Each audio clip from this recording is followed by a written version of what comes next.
Hello friends, welcome back. This is Jagdish and you're watching Shipra Institute of Language and English Teaching channel. Dear friends, आज के इस video lecture में आप सीखने वाले हैं use of emphatic do, does and did. Does और do सहायक क्रियाओं का प्रयोग सिंपल प्रेजेंट में अर्थात प्रेजेंट इंडेफिनिट टेंस में नेगेटिव एंड इंटरोगेटिव सेंटेंसेस में किया जाता है। हम डज का प्रयोग ही, शी, इट और एक वचनकर्ता के साथ करते हैं और डू का प्रयोग आई, वी, यू, दे और बहुवचनकर्ता के साथ करते हैं। सामान्यतः हम डज और डू सहायक क्रियाओं का प्रयोग सकारात्मक वाक्यों में नहीं करते हैं, परंतु अर्थ में बल देने के लिए सकारात्मक वाक्यों में भी डू और डज का प्रयोग किया जाता है। चलिए कुछ सेंटेंसेस देख लेते हैं। पहले सिंपल प्रेजेंट टेंस में वह यहाँ आता है, ही कम्स हियर। ये नॉर्मल सेंटेंस है। चलिए इसका एम्फेटिक सेंटेंस बनाते हैं।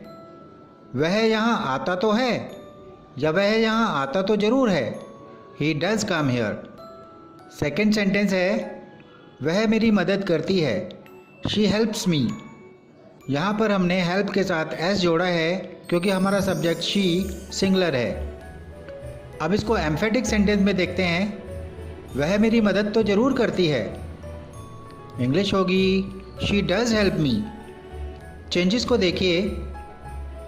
एम्फेटिक सेंटेंस में डज हेल्पिंग वर्ब का यूज़ हुआ है और हेल्प से एस हटा दिया गया है। चलिए नेक्स्ट सेंटेंस देख लेते हैं। वह अंग्रेजी बोलता है, ही स्पीक्स इंग्लिश।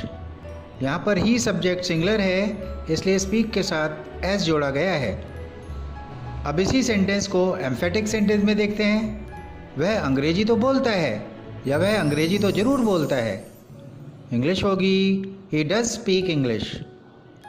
यहाँ पर भी वही चेंज है। सब्जेक्ट ही के बाद डज का प्रयोग हुआ है और स्पीक से एस हटा दिया गया है। जब सेंटेंस में डज का प्रयोग किया जाता है तो हम वर्ब से एस या एस हटा देते हैं। चलिए नेक्स्ट सेंटेंस देख लेते हैं। मेरी माँ मुझे प्यार करती हैं, माई मदर लव्स मी। चलिए इसी का एम्फेटिक सेंटेंस देख लेते हैं। मेरी माँ मुझे प्यार तो ज़रूर करती हैं, my mother does love me. चलिए नेक्स्ट सेंटेंस देख लेते हैं। मेरे पिताजी मुझे पढ़ाते हैं, my father teaches me. Father singular हैं, इसलिए टीच के साथ ई एस जोड़ा गया है। चलिए अब इसी सेंटेंस को एम्फेटिक में देख लेते हैं। मेरे पिताजी मुझे पढ़ाते तो ज़रूर हैं, my father does teach me. Does आने पर टीच से एस या एस हटा दिया गया है। अभी आपने जो सारे एग्जाम्पल्स देखे थे वो सब सिंगुलर सब्जेक्ट के एग्जाम्पल्स थे। चलिए अब ऐसे सेंटेंसेस देखते हैं जिसमें आपका सब्जेक्ट प्लूरल होगा। प्रेजेंट इंडेफिनिट के अफर्मेटिव सेंटेंसेस में आई, वी, यू, दे और प्लूरल सब्जेक्ट के साथ वर्ब की फर्स्ट फॉर्म का इस्तेमाल किया जाता है, लेकिन जब आप एम्फेटिक सेंटेंस बनाते हैं तो वर्ब के साथ डू का प्रयोग करते हैं। चलिए एग्जाम्पल्स देख लेते हैं। तुम रोज़ पढ़ाई करते हो, यू स्टडी डेली। चलिए एम्फेटिक में देख लेते हैं। तुम रोज़ पढ़ाई तो करते हो, यू डू स्टडी डेली। मैं उससे मिलता हूँ, I meet him.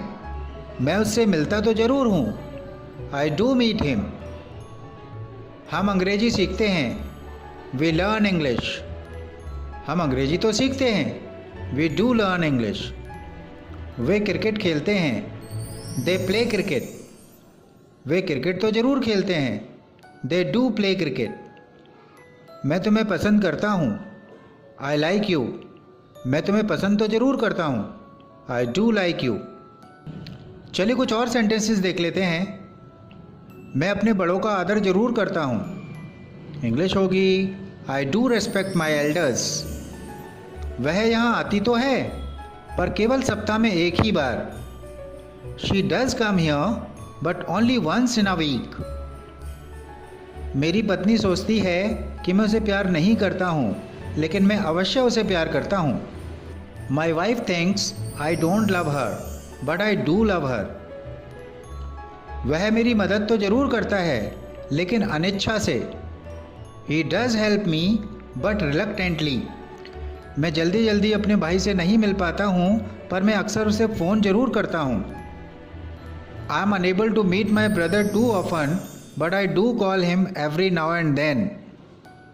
Past indefinite के अफर्मेटिव सेंटेंसेस में वर्ब की सेकंड फॉर्म का प्रयोग किया जाता है, लेकिन अर्थ में बल देने के लिए अर्थात एम्फेसिस देने के लिए हम डिड का प्रयोग करते हैं, और डिड आने पर वर्ब की सेकंड फॉर्म का प्रयोग नहीं किया जाता है, फॉर्म फर्स्ट हो जाती है। चलिए कुछ एग्जांपल्स देख लेते हैं। मैंने उसकी मदद की, आई हेल्प्ड हिम। मैंने उसकी मदद तो ज़रूर की, आई डिड हेल्प हिम। हम मिलते थे, वी मैट। हम मिलते तो ज़रूर थे, वी डिड मीट। उसने मुझे आमंत्रित किया था, शी इन्वाइटेड मी।